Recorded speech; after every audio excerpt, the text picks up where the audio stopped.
ये double engine की सरकार के हमें लगता है ड्राइवर भाग गए हैं, या इनके जो डबल इंजन की सरकार को चलाने वाले लोगों को विकास दिखाई नहीं दे रहा, न विकास करना चाहते हैं। आज मैनपुरी की जनता जानना चाहती है कि मैनपुरी में कौन सा बड़ा विकास कार्य हुआ है जिससे किसानों को लाभ मिल रहा हो। एक बहुत बड़ी मंडी बन रही थी एक्सप्रेसवे के किनारे जिला मैनपुरी में, करहेल विधानसभा में। वो मंडी आज भी अधूरी है, पूरी नहीं होने दी सरकार ने। जो मंडी की व्यवस्था थी वो चौपट कर दी। किसान की पैदावार की आय दोगुनी का वादा किया, उनकी फसल की पैदावार की आय तो नहीं दोगुनी हुई, लेकिन डीजल, पेट्रोल और जरूरत की सामान की महंगाई दुगनी हो गई। नौकरी रोजगार है नहीं, पुलिस भर्ती कर नहीं पा रहे, फौज में भर्ती कर नहीं पा रहे। मुझे याद है फौज के एक वरिष्ठ अधिकारी हमारे साथ हेलीकॉप्टर से यहाँ आए थे, और यही भारतीय जनता पार्टी और दिल्ली के लोगों ने उनके साथ अन्याय किया। नहीं तो आज यहाँ पर लगातार पुलिस की भर्ती हो रही थी। ये मच्छर लोग खा जा रहा है, डेंगू ना हो जाए।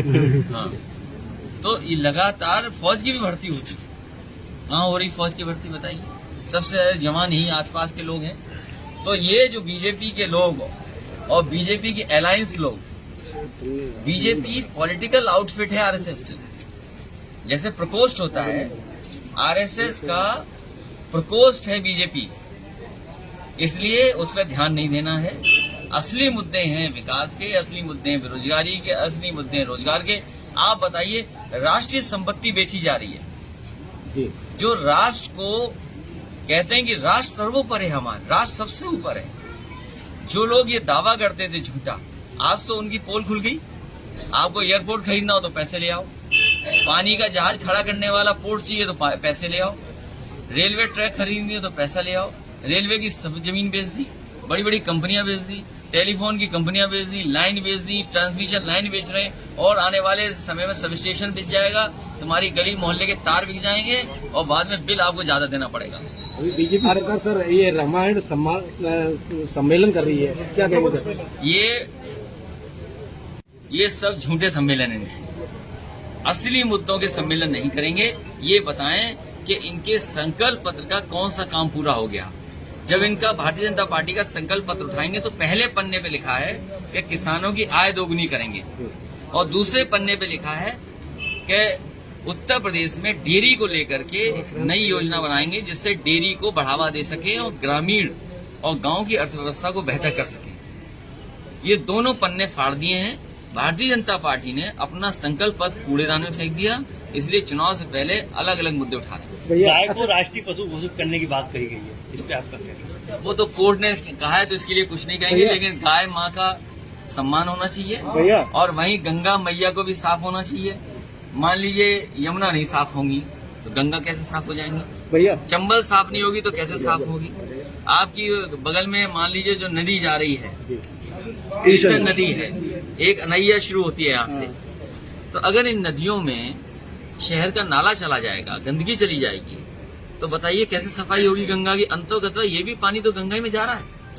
मान लीजिए आपकी नदी है, यहाँ से शुरू हुई, किसी न किसी नदी में मिलती होगी, फिर आगे और मिलती होगी। अगर ऊपर और चले जाओ इधर की तरफ, गंगा की तरफ, तो आपको काली नदी मिलेगी। बताओ कितनी साफ हो गई। सर एक इसलिए भारतीय जनता पार्टी से बचो, इनके झूठ से बचो, इनके झूठे प्रचार से बचो। देश की और दुनिया की सबसे झूठी पार्टी अगर कोई है तो भारतीय जनता पार्टी। समाजवादियों का क्षेत्र रहा है। यहाँ की जनता ने नेताजी को और समाजवादी पार्टी का हमेशा समर्थन किया है। नेताजी के प्रति यहाँ की जनता का प्रेम और सम्मान हमेशा बना रहा है, और वैसा ही नेताजी ने हमेशा यहाँ की जनता से उतना ही प्यार किया है। इस क्षेत्र के विकास के लिए समाजवादी पार्टी ने लगातार कोशिश की है। सैनिक स्कूल अगर कहीं बनना था, समाजवादी सरकार में सैनिक स्कूल बना है। यहाँ का अस्पताल मैनपुरी का बेहतर हुआ है।